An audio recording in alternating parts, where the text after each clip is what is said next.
आचार्य जी प्रणाम। आचार्य जी, मैं आपको पिछले लगभग 1 साल से सुन रहा हूँ। जैसा कि आपने कई वीडियोस में बोला भी है कि एक आम इंसान के जीवन में कुछ चीज़ें हैं जो उसका जीवन की दिशा निर्धारित करती हैं। उनमें से जैसे नौकरी और विवाह। तो मेरा क्वेश्चन विवाह से रिलेटेड है। जैसे कि समाज ने एक व्यवस्था बनाई हुई है विवाह, तो बेसिकली वो व्यवस्था, जैसे और जानवर हैं रिप्रोड्यूस करने के लिए, एक उसी को एक व्यवस्थित तरीके से करने के लिए हम 90% लोग जो हैं, उससे ज़्यादा ही बल्कि, विवाह के बंधन में बनते हैं। तो मुझे आपसे सुनने के बाद कहीं ना कहीं ये बात पता भी है कि अगर आप आध्यात्मिक रास्ते पे, सच्चाई के रास्ते पे चलना चाहते हैं तो एक विवाह में बनना एक बंधन है।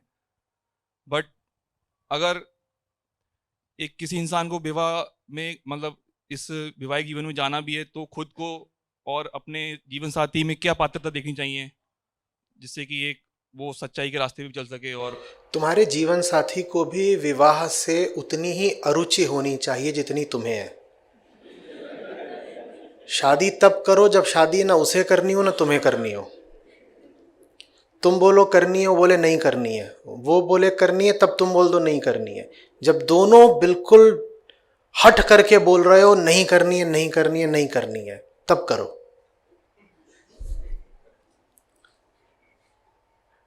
जो कोई आतुर हो शादी के लिए, उससे तो ऐसे भागना जैसे भूत से भागते हैं।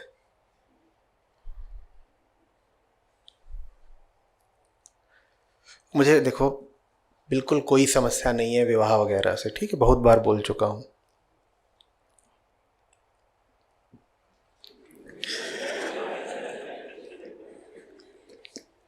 विवाह माने क्या होता है? दो लोग साथ रह रहे हैं, इसमें किसी को क्या समस्या हो सकती है? दो लोग साथ रह रहे हैं तो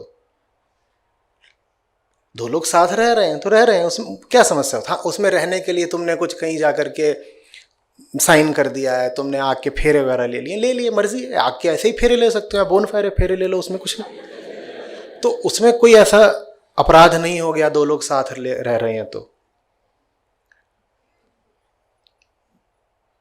अपराध तब होता है अपने प्रति जब संबंध जहरीला होता है। दो लोगों के साथ रहने में कुछ नहीं हो गया, लेकिन उसमें जो विष होता है, जो टॉक्सिसिटी, वो गड़बड़ होती है ना।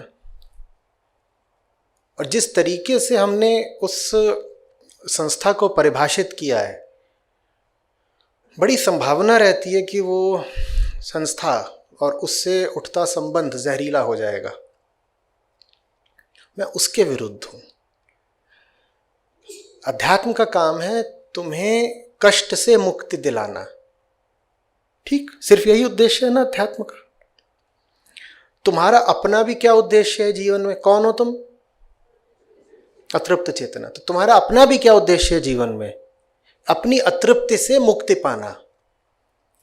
अब तुम कोई ऐसा काम करो जिससे तुम्हारी अतृप्ति और बढ़ जाए, तो उसके विरोध में बोलना पड़ता है।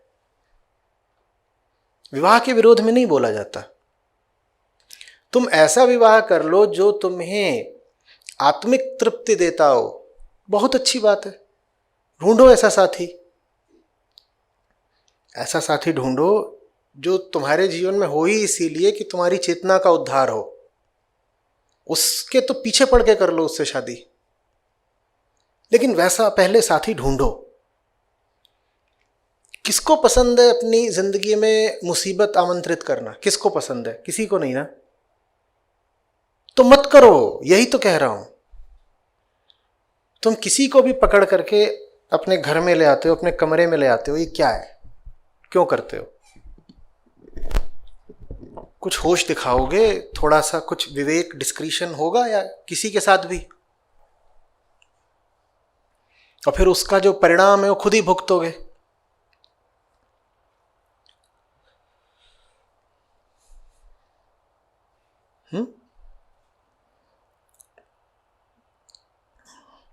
विवाह अगर करने में बहुत रुचि हुई तो कम से कम 2 साल, 2 4 10 5 साल लगा करके किसी ऐसे को ढूंढो ना जो इस लायक हो, जिसके साथ संगति रख सको। तुम कह रहे हो तुम्हें किसी के साथ अब रहना है, कोहैबिटेशन करना है, हाँ? उसका तुम सोचो तो तुम्हारी जिंदगी पर कितना असर होगा। हम संगति कहते हैं, तुम्हें उसकी दिन रात की संगति मिलने वाली है। अब अच्छी हो वो संगति तो उससे तुम्हारा उद्धार हो जाएगा, लेकिन अगर बुरी हो तो, और ज्यादातर लोग कैसे होते हैं, सही संगति देंगे तुमको वो या डुबा देंगे। तो जब तुम अंधा विवाह करते हो तो उसमें 95% यही संभावना होती है कि तुमने अपने पांव पे मार ली कुल्हाड़ी, और सदा के लिए मार ली। कर्म तो मैं कहता ही हूं कोई अच्छा बुरा होता नहीं, विवाह भी कर्म है एक। कर्ता होशपूर्ण होना चाहिए। होश में रह करके अगर तुमने साथी का चयन करा है, बहुत अच्छी बात है। लेकिन जहां रूप, सौंदर्य और वासना आ जाते हैं, वहां होश तो पहले ही मर जाता है ना, कि नहीं मर जाता? सबसे ज्यादा बेहोशी में अगर हम कोई काम करते हो तो यही है, विपरीत लिंगी के साथ प्रेम।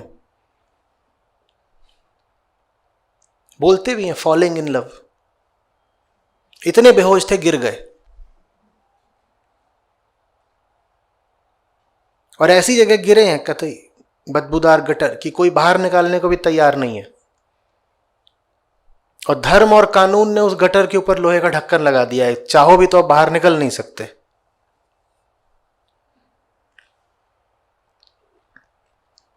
तुम होशपूर्वक करो विवाह। देखो, विवाह तो होते रहेंगे, ठीक। मैं सिर्फ ये चाहता हूं कि बेहोशी में ना हो विवाह। स्त्री पुरुष साथ रहेंगे, बस एक दूसरे को बर्बाद करने के लिए साथ न रहें।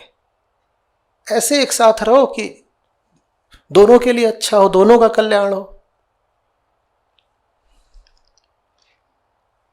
हमारी प्रकृति ऐसी है कि ये नहीं होने वाला कि सब पुरुष इधर बैठे, सब महिलाएं इधर बैठे। हमने भी ऐसे बैठाया क्या? मेल जोल, मिंगलिंग तो होगी, और उसमें बुराई भी क्या है भाई? इंसान है, दो इंसान है, मिलजुल रहे हैं, साथ रह रहे हैं, इसमें क्या बुराई हो सकती है? लेकिन दो इंसान एक दूसरे का गला काट रहे हो तो इसमें निश्चित रूप से बुराई है।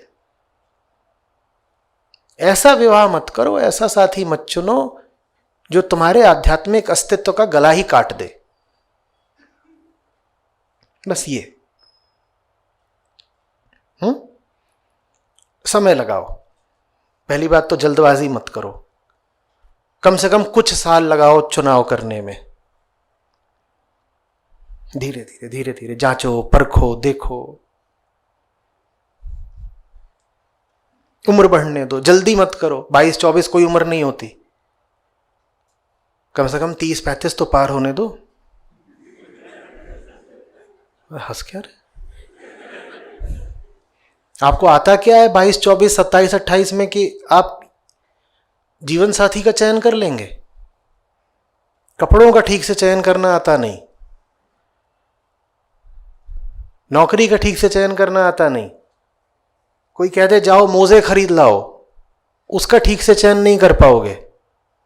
कोई चीज जिंदगी में ढंग की चुननी आती नहीं। पति या पत्नी चुन लोगे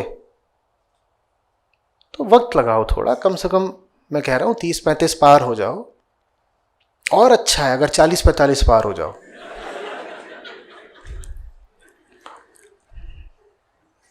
आप मजाक समझ रहे हैं, मैं गंभीरता से बोल रहा हूं। भारत सरकार भी धीरे धीरे मेरी बात सुनने लगी है। अभी 21 करवाया, 31 करवाऊंगा।